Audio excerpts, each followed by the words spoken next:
मैं डॉक्टर रामजी दास राठौर आप सभी का मेरे यूट्यूब चैनल कॉमर्स एजुकेशन में स्वागत करता हूं। आज हम बात करेंगे बुक्स ऑफ ओरिजिनल एंट्री के बारे में, जर्नल के बारे में। तो पहले हम इसको थियोरेटिकली समझते हैं और उसके बाद यहीं से हमारे न्यूमेरिकल्स भी स्टार्ट होंगे। तो चलिए आज का चैप्टर अपन स्टार्ट करते हैं। तो बुक्स ऑफ जर्नल एंट्री, तो पहले हम इसका बेसिक मीनिंग समझाएं। तो books in which a transaction is recorded for the first time from a source document is called books of original entry. तो एक ऐसी बुक जिसमें हम सबसे पहले एंट्री यहाँ पर करेंगे सोर्स डॉक्यूमेंट्स के आधार पर, वो हमारे लिए कहलाएगी बुक्स ऑफ ओरिजिनल एंट्री या जर्नल एंट्री के लिए। तो journal is one of the basic book of original entry in which transactions are originally recorded in a chronological, that means day to day order according to the principles of double entry system. और जो हमारी journal entry आप करेंगे तो उनको आप chronological order में arrange करेंगे। दैट मीन्स डे वाइज आपको एंट्रियाँ करना है, और साथ ही साथ जो एंट्री आप करेंगे वो रहेंगी कुछ सिद्धांतों के ऊपर आधारित, on the basis of double entry system. तो when the size of the business is a small one, यदि मान लीजिए आपके बिजनेस का साइज छोटा है तो क्या होगा, then it is possible to enter each and every transaction in the journal. यदि बिजनेस हमारा छोटा है तो क्या है कि हम जितने भी ट्रांजेक्शन हैं उन सभी को हम जनरल बुक में आसानी से एंटर कर सकते हैं। And but when the size of the business grows it becomes no longer possible to record each and every transaction as a journal. और यदि हमारे बिजनेस का साइज लगातार बढ़ता जा रहा है या काफ़ी बड़ा बिजनेस हमारा हो चुका है, तो ऐसी स्थिति में सभी एंट्रियों को जर्नल बुक में करना पॉसिबल नहीं हो पाता है। तो as such the journal is subdivided into a number of sub journals known as special purpose subsidiary books और बुक्स ऑफ ओरिजिनल एंट्री। तो ऐसी स्थिति में आप क्या करेंगे कि जो जर्नल का काम है उस जर्नल के काम को हम डिवाइड कर देंगे, जिनको हम बोलेंगे सब्सिडियरी बुक्स। और each type of transaction is recorded as a separate subsidiary book. अलग से सहायक वहीयों में आप उसको रिकॉर्ड करेंगे। अभी बाई नेम हम इनको समझेंगे। जैसे कि हमारे पास कैश बुक है, परचेज बुक है, सेल्स बुक है, purchase return, sales return, bills receivable, bills payable. ये 7 बुक्स के अलावा आपकी रिमेनिंग जो एंट्रीज बचेंगी उन एंट्रियों को करने के लिए आप जनरल प्रॉपर का यूज करें।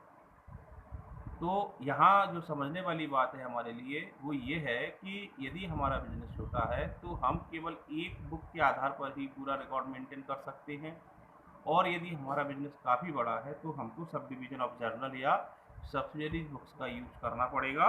और वो बाई नेम मैंने अभी आपको समझाया था, cash book, purchase book, sales book, purchase return, sales return book, bills receivable book, bills payable book, and last one जो आपकी रिमेनिंग एंट्रीज रह जाएगी उनको आप जनरल प्रॉपर में रिकॉर्ड करेंगे। तो ये बात थी हमारी जर्नल के बारे में जो भी अभी हमने समझी। And these books are termed as books of original entry because transactions are first of all recorded in these books।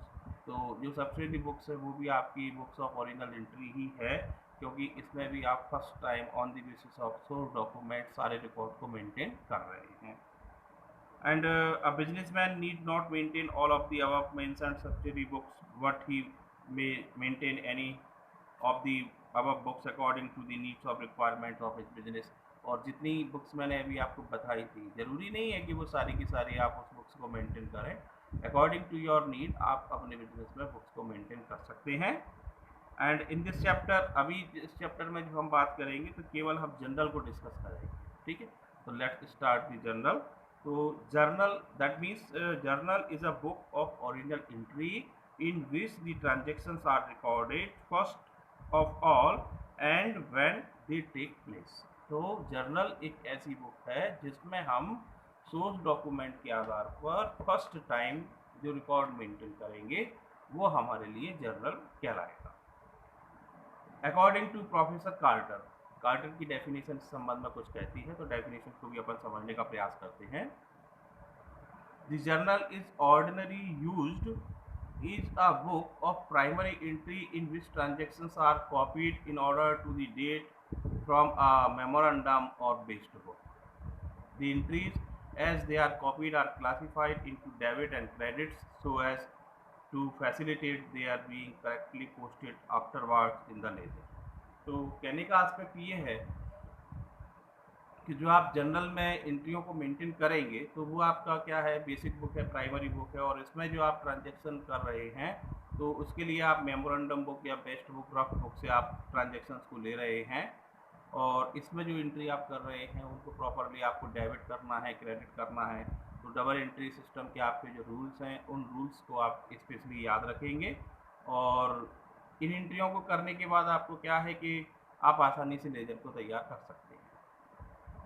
इस आधार पर हम बात करें तो the journal provides a date wise record of all transactions with details of the accounts debit and credit. तो इस तरीके से हमने जो समझा तो क्या है कि जो भी ट्रांजैक्शंस हमारे बिजनेस में किए गए हैं वो हमको डेट वाइज एक जगह रिकॉर्ड उनका मिल जाएगा, उनका प्रॉपरली डेबिट क्रेडिट की जानकारी हमको मिल जाएगी, और उनकी अमाउंट की जानकारी भी हमको आसानी से मिल पाएगी।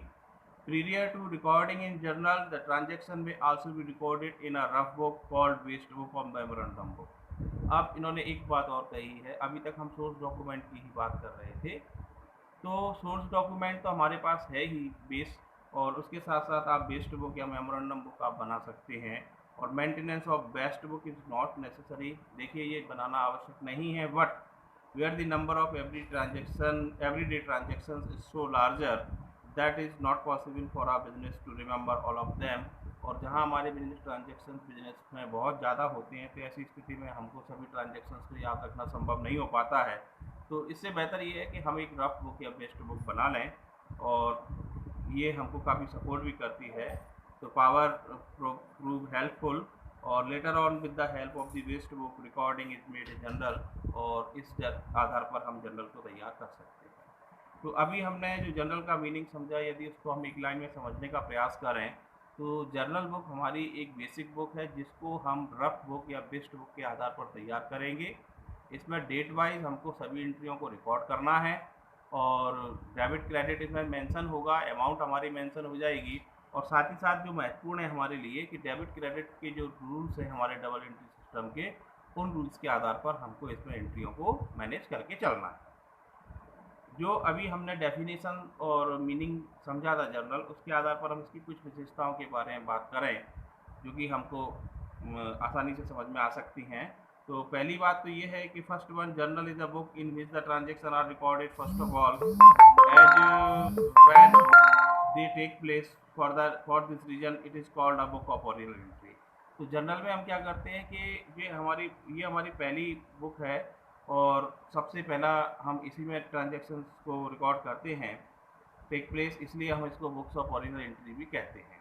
Second one, a journal is only a book of primary original entry. All the transactions recorded in a journal are subsequently transfer to ledger which is the principal book of account. और journal में जो एंट्रियाँ आपने maintain की हुई हैं उन एंट्रियों को ही आप आगे जाकर के ट्रांसफ़र करते हैं लेजर के लिए, जहाँ पर आप डिफरेंट अकाउंट्स को क्रिएट करेंगे। एंड थर्ड वाला, journal is a daily accounting record. तो daily accounting record that means कि each day's transactions are recorded in the journal on the same day.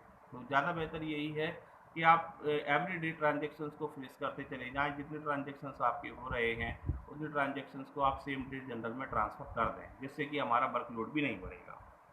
And in journal transactions are recorded in a chronological order, that is in the date wise order. और क्योंकि आपको date wise order में लिखना है तो same day आप लिखेंगे, आपको भी सुविधा उसमें रहेगी। And it maintains the identity of each transactions and provides a complete picture of the same in one entry. और ट्रांजेक्शंस को आपको पहचानना भी आसान होता है, और इसमें कंप्लीट रिकॉर्ड आपका हो रहा है क्योंकि हम डबल एंट्री सिस्टम के बेस पर रिकॉर्ड मेंटेन कर रहे हैं, तो सभी ट्रांजेक्शन हमारा क्लियरली स्पष्ट हो जाता है। A journal records both debit and credit aspects of a transaction, अभी मैंने आपको समझाया। और according to double entry system of bookkeeping हम इसमें मेंटेन करते हैं अकाउंटिंग रिकॉर्ड्स को।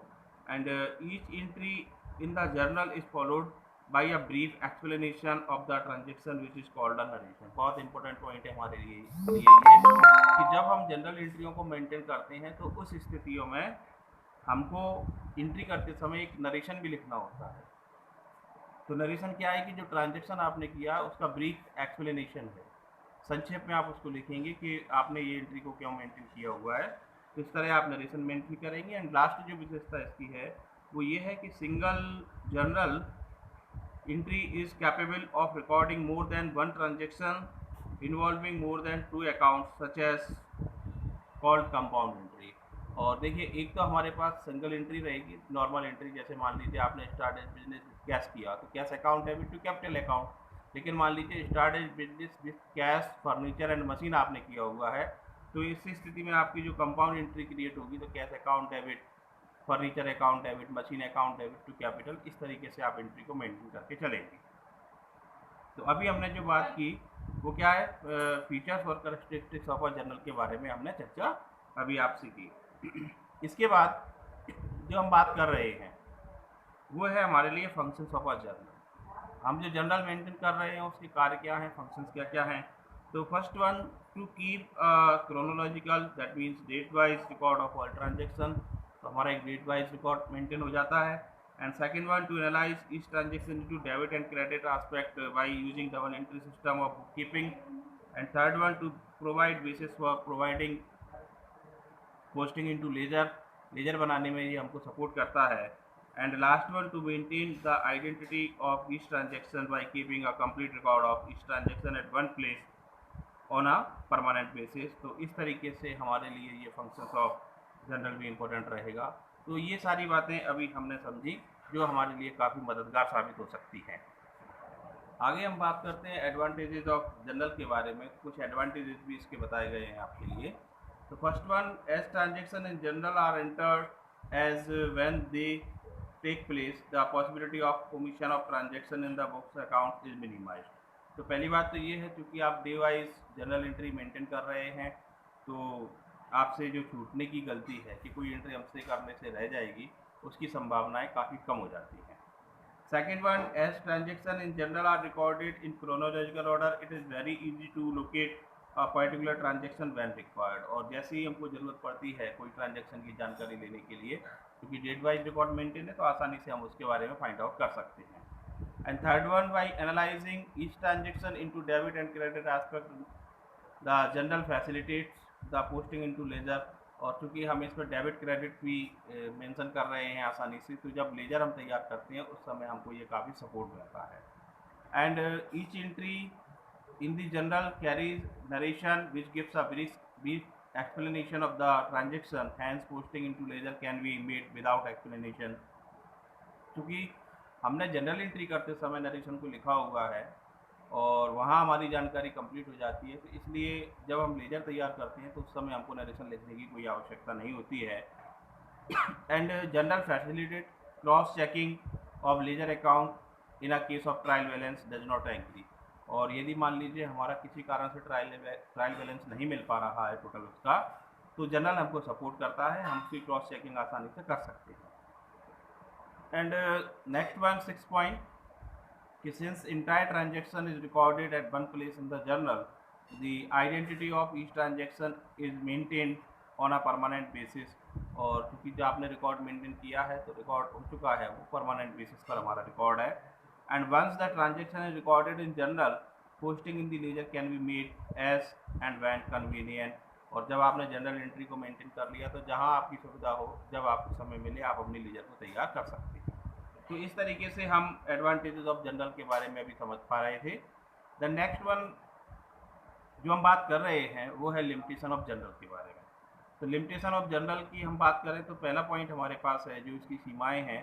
तो when the number of transactions is large, it is not possible to record all the transaction in journal. तो जैसा कि अभी मैंने आपको बताया था कि यदि हमारा बिजनेस छोटा है तो हम जनरल प्रॉपर मेंटेन कर सकते हैं, अन्य स्थिति में हमको फिर सब्सिडी बुक्स की हेल्प लेनी पड़ती है। तो it will become bulky and voluminous, hence the usual practice is to have to separate journal of books for different classes of transactions such as purchase book, sales book, जो कि अभी मैंने आपको समझाया था। तो पहली पॉइंट हमारे पास ये है। Second one, many transactions are respective in nature and if all transactions are recorded in a journal, it will be involve debiting and crediting the same accounts time and again। It will involve repetitive posting लेवर also. तो यदि मान लीजिए एक जैसे transactions हमारे होते रहते हैं तो वो भी हमारे लिए काफ़ी एक सारा काम बढ़ा देते हैं। And third one, in order to ascertain each balance every day, cash transactions are usually recorded in a separate book called cash book. Thus cash transactions need not be recorded in journal. तो यदि मान लीजिए हम cash book अलग से maintain करते हैं तो उसके लिए जर्नल बनाने की हमको फिर आवश्यकता नहीं बनती है, जो कि हम प्रॉपर उसमें सब्सिडी बुक्स में बनाते हैं। एंड लास्ट वन जो लिमिटेशन है, तो general does not provide the required information on prompt basis. यदि जनरल से हम कोई तत्काल जानकारी मांगना चाहें तो वो प्रॉम्प्ट जानकारी हमको जनरल से नहीं मिल पाती। तो इस तरह हमने जनरल की थोड़ी सी जो लिमिटेशंस थी उनको हमने सीखा। इसके बाद हम इसके फॉर्मेट की बात करें, क्योंकि अब हमारे न्यूमेरिकल्स यहाँ से स्टार्ट हो जाएंगे, तो अब इसके बेसिकली हम फॉर्मेट को भी समझते जाएं। तो हमारे पास जो फॉर्मेट इसका रहेगा, तो फर्स्ट कॉलम जो हमारे पास रहेगा वो डेट का कॉलम रहेगा। तो पहले कॉलम में हम डेट ऑफ ट्रांजैक्शन लिखेंगे, जो भी हमारी डेट रहेगी। सेकंड वन कॉलम जो हमारे पास रहेगा पर्टिकुलर। थर्ड वन कॉलम रहेगा हमारे पास एलएफ का, लेजर फॉलियो का।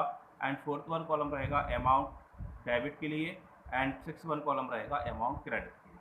अब इसको हम थोड़ा डिटेल समझ लें। तो पहला जो कॉलम हमारे पास डेट का है, उसमें हम डेट लिखेंगे। डेट लिखने के लिए आप सबसे पहले ईयर लिखेंगे, फॉर इंस्टेंस 2017, जनवरी 1, देन मंथ, और उसके बाद डेट आप लिखेंगे। और उसके बाद आप जो पर्टिकुलर कॉलम यूज़ करेंगे, पर्टिकुलर में आप एंट्री को पूरा लिखना है आपको। जैसे मान लीजिए आपने लिखा कैश अकाउंट डेबिट, तो कैश अकाउंट आप लिखेंगे, देन डेबिट लिखेंगे टू, और उसके बाद क्रेडिट वाला account to capital account. Then particular column में ही आपको नरेशन को लिखना है, brief explanation of a transaction आप लिखेंगे। Suppose started business with cash, इस टाइप से आप उसको लिखेंगे। लेजर फॉलियो जो आप कॉलम यूज़ करेंगे, उसको जब हम जनरल एंट्री के बाद लेजर बनाते हैं, तो रिलेटेड अकाउंट को हमने लेजर के किस पेज नंबर पर लिखा हुआ है, उस पेज नंबर को इसके सामने लिखा जाता है। जैसे कैश अकाउंट आपने जिस पेज पर बनाया हुआ है, तो उसका पेज नंबर आप एलएफ कॉलम में लिखेंगे इन प्रैक्टिस। एंड और यदि आपने अभी तैयार नहीं किया है तो अभी आप इसको खाली रखेंगे। तो लेजर फॉलियो को आपको मेंटेन करना है। देन अमाउंट डेबिट का डेबिट कॉलम में लिखेंगे, और क्रेडिट का क्रेडिट कॉलम में अमाउंट आप लिखेंगे। इस तरीके से आपको पूरे कॉलम को मेंटेन करके चलना है। एंड स्टेप्स की यदि हम बात करें कि जो जनरल हम करेंगे, तो उसके लिए हमारे स्टेप्स क्या क्या रहेंगे, किस तरीके से हमको इस काम को करना है। तो कुछ स्टेप्स को आप मेमोराइज रखें, काफ़ी महत्वपूर्ण है हमारे लिए ये। सबसे पहला स्टेप जो हमारे पास रहेगा, तो before recording a journal entry, it is essential to analyse a transaction in order to determine the two accounts which are affected. Then on the basis of the rules of journalizing, it must be decided as to which account is to be debited and which account to be credited. अब आप general entry करने के लिए तैयार हैं, आपने उसका format बना लिया, आपके पास रफ बुक, बेस्ट बुक की जानकारी या सोर्स डॉक्यूमेंट आपके पास है, लेकिन आप एंट्री अब करने के लिए तैयार है, तो आपको प्रोसेसिंग में क्या करना पड़ेगा। तो फर्स्ट काम आपके पास जो है वो ये है कि आप उस ट्रांजेक्शन को ध्यान से पढ़ें, उस ट्रांजेक्शन से प्रभावित होने वाले खातों के बारे में जानकारी लगाएं, उसके बारे में सोचें, और according to double entry system आपका कौन सा अकाउंट डेबिट होना है, कौन सा अकाउंट क्रेडिट होना है, रूल्स के आधार पर आप उसको डिटरमाइन करेंगे। Second one, it is not necessary to use the word account after the personal account. अब इसको आप विशेष याद रखें कि जितने भी आपके अदर अकाउंट्स हैं, तो उनके साथ तो आप अकाउंट वर्ड एसी को आप यूज़ करेंगे। जो आपके पर्सनल अकाउंट है, पर्सन नेम है, उनके साथ अकाउंट वर्ड को यूज़ करने की आवश्यकता आपको नहीं है। और यदि आप करना ही चाहते हैं तो आपको अपॉस्ट्रोफी एस का यूज़ करना पड़ेगा। फॉर इंस्टेंस सुरेश अकाउंट आप इसको यूज़ करेंगे, इस तरीके से आप इसको लिखेंगे। एंड थर्ड वन जो आपके लिए स्टेप रहेगा, after every general entry a line should be drawn in a particular column so that each entry is separated from the preceding one. तो दैट मीन्स कि जैसे मान लीजिए जनवरी 1 को आपने कोई एंट्री की, तो जनवरी 1 की एंट्री कंप्लीट होने के बाद पर्टिकुलर कॉलम में, ओनली पर्टिकुलर कॉलम में आप एक लाइन खींच देंगे, जिससे कि आपकी वो एंट्री सेपरेट हो जाएगी। नेक्स्ट डेट की आप अगली एंट्री उसके बाद करेंगे। तो इस तरीके से आप लाइन भी खींचना है। And eight the end of each page, काफ़ी इंपॉर्टेंट पॉइंट है हमारे लिए। बेसिकली प्रैक्टिकली होता क्या है कि यदि आप एंट्रियों को करते जाते हैं तो कई बार हमारी एंट्रियाँ ज़्यादा होती हैं, जो एक पेज से दूसरे पेज तक कंटिन्यू फॉरवर्ड होती है। तो ऐसी स्थिति में आप क्या करेंगे, इसको याद रखें।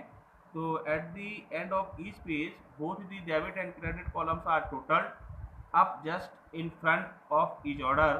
These totals must be equal because the amount of debited in each every equals to amount of credited. तो जो आपका टोटल आप लगाएंगे तो टोटल डेबिट का और टोटल क्रेडिट का दोनों बराबर ही आएगा, क्योंकि debit is equal to credit हमारा होता है डबल एंट्री सिस्टम के बेस पर।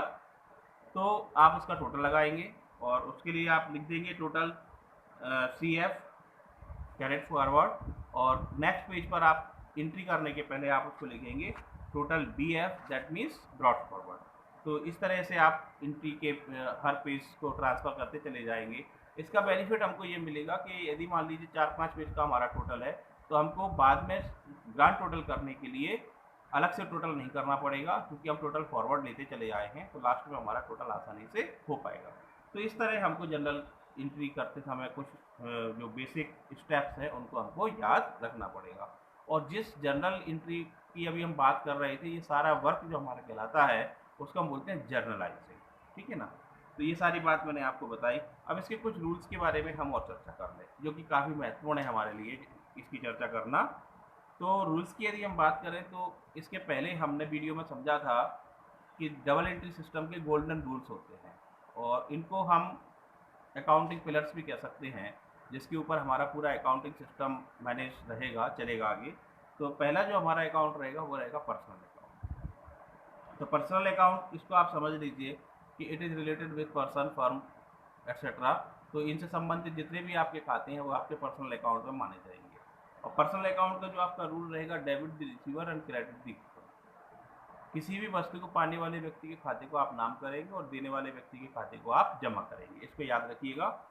एंड सेकेंड वन जो आपके पास रूल रहेगा वो रहेगा रियल अकाउंट के लिए। तो पर्सनल अकाउंट था पहला हमारा, सेकेंड वन है real account. Real account that means जो पर्सन्स नहीं है, जो वस्तुएं हैं जिनको आप देख सकते हैं, छू सकते हैं। तो जो आपके रियल अकाउंट है, तो रियल अकाउंट के लिए रूल रहेगा debit what comes in and credit what goes out. जो भी आपके बिजनेस में आ रहा है उसको आप डेबिट करेंगे, और जो भी आपके बिजनेस से जा रहा है उसको आप क्रेडिट करेंगे।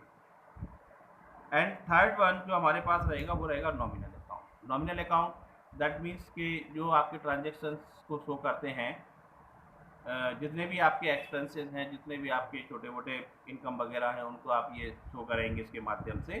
तो इसका जो रूल रहेगा, debit all expenses and losses. जितने भी आपके छोटे मोटे एक्सपेंसेस उनको आप डेबिट करेंगे, और credit all incomes and gains, और इनको आप क्रेडिट करेंगे। तो ये सारा काम आप कैसे करेंगे जी, हम आगे इंटरव्यू के माध्यम से आगे और विस्तार से हम समझेंगे। लेकिन अभी के लिए आप केवल इतना याद रखें, personal account debit the receiver, credit the giver. Real account debit what comes in and credit what goes out, and nominal account debit all expenses and losses and credit all income and gains. ये आपको हमेशा याद रखना है। यदि आप इसमें confuse होंगे तो ऐसी स्थिति में आपकी एंट्री गलत होने की संभावनाएं बढ़ जाएगी। प्रैक्टिस करते जाएंगे, आगे आसानी से आपको ये एंट्री करना याद रहेगा। और एंट्री हमारा बेस है, अकाउंटिंग बेस जितना ज़्यादा हमारा मजबूत रहेगा, आगे जाके हमको बड़ी क्लासेस में भी अकाउंट में किसी भी तरह की कोई प्रॉब्लम क्रिएट नहीं होगी। तो ये अभी हमने अकाउंटिंग के रूल्स को समझा। आगे हम बात कर रहे हैं, काफ़ी इंपॉर्टेंट जो हमारे लिए है वो गुड्स अकाउंट के बारे में। तो पहले हम इसका मीनिंग समझते हैं, फिर इसके बारे में और थोड़ी चर्चा की जाएगी। तो गुड्स अकाउंट को आप समझें तो goods are those things which are purchase for resale. अब पहली चीज़ तो ये है कि गुड्स होता क्या है। गुड्स का मतलब इन्होंने बताया कि ऐसी वस्तुएं जिनको आप रिसेल के पर्पज से खरीदते हैं, वो आपके लिए क्या कहलाएंगी, goods. In other words, goods are the commodities in which the business deals. For example, if a cloth merchant purchase cloth, the cloth will be termed as purchase. But if the same cloth merchant purchase some furniture, say chairs etc., तो ये आपके लिए क्या कहलाएगा कि ये purchase नहीं कहलाएगा, बल्कि ये आपके लिए एसेट्स कहलाएगा, ठीक है ना। तो गुड्स का मतलब क्या है कि जिस चीज़ का आप डीलिंग करते हैं, जिस चीज़ का आप बिजनेस करते हैं, वो आपके लिए गुड्स कहलाएगा। अन्य स्थिति में वो आपके लिए एसेट्स कहलाएगी। अब जो गुड्स अकाउंट है तो उसको हम क्लासीफाइड आगे करेंगे। तो क्लासीफाइड गुड्स अकाउंट को क्लासीफाई किस तरीके से किया गया, परचेज अकाउंट पहला वन। तो परचेज अकाउंट दैट मीन्स कि when goods are purchase instead of debiting goods account. अब आप गुड्स अकाउंट को डेबिट ना करें, बल्कि आप क्या करेंगे, परचेज अकाउंट को डेबिट करेंगे। अच्छा, इसको आगे समझाने के पहले थोड़ा सा मैं आपको क्लियर करना चाहूँगा कि जब हम एंट्री को बेसिकली समझते हैं, स्टार्ट करते हैं, तो उस समय हम केवल एक गुड्स अकाउंट को क्रिएट करके चलते हैं, और वहाँ केवल इतनी सी बात हम समझ के चलते हैं कि हमारे बिजनेस में गुड्स आ रहा है या जा रहा है। और गुड्स आने जाने के कई कारण हमारे पास बन सकते हैं, जिसमें परचेज हो सकता है, सेल्स हो सकता है, purchase return, sales return etcetera हमारे पास हो सकता है। तो वो तो कंबाइंड रूप से हमने गुड्स अकाउंट उसको समझा। लेकिन जब गुड्स अकाउंट को हम क्लासिफाइड करना समझ जाएंगे तो हम आसानी से क्लियर कर पाएंगे कि हम माल परचेज कर रहे हैं, सेल कर रहे हैं, हमारा एक्चुअल ट्रांजेक्शन हो क्या रहा है।